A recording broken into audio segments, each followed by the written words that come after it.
Makia Baba Musa spent 8 months in prison in Libya. She was arrested while trying to reach Europe. The Libyan authorities arrested me and my 2 children in the middle of the Mediterranean to put us in prison.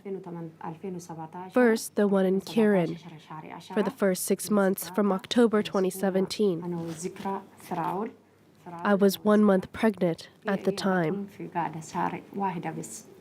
Due to the lack of food and water in prison, Makia was dangerously dehydrated and her health deteriorated, putting her pregnancy at risk. She was evacuated from Libya by the United Nations Refugee Agency, the UNHCR, in 2018, but she's still traumatized by what she went through. When I arrived in Libya, prison was terrible. They let us starve to death.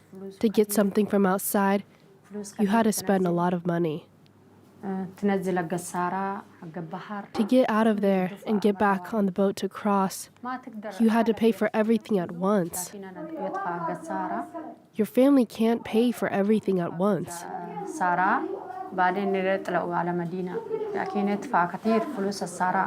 Next to her, Zahra Ali Mohammed has become her closest friend.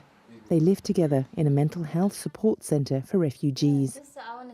She arrived 6 months ago, haunted by the abuse she suffered in prison for 3 long years.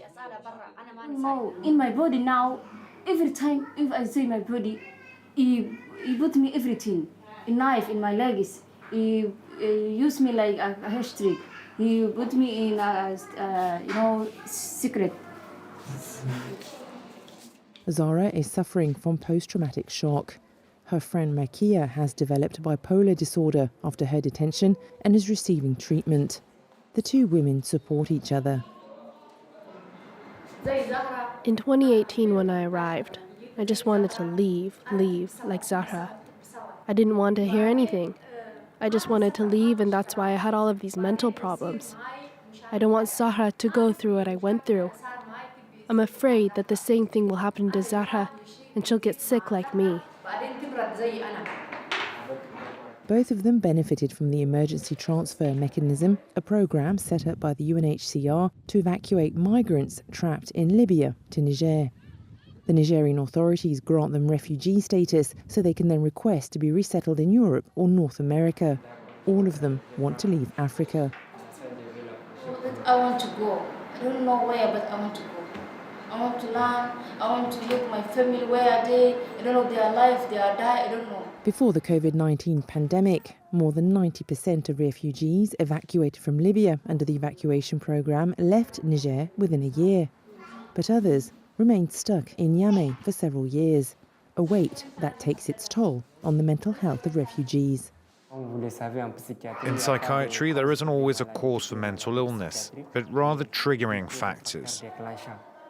The long wait time could increase the risk of a psychiatric disorder. In the long term, without mental health support, they could develop psychosis or even chronic psychosis that require long-term or even lifelong treatment.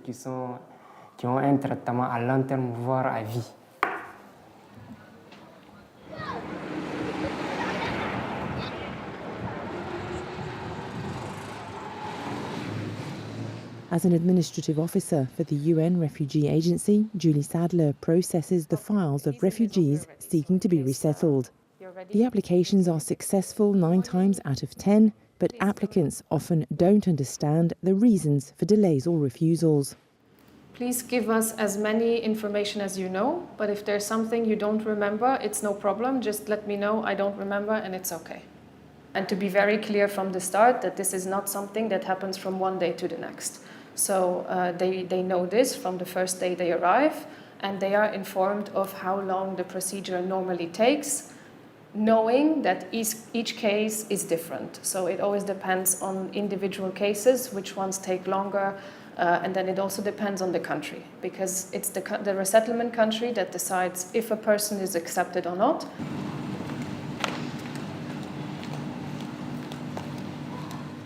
Nearly 4,000 people have been evacuated from Libya through this mechanism since 2018. But according to the United Nations, tens of thousands of migrants are still victims of violence.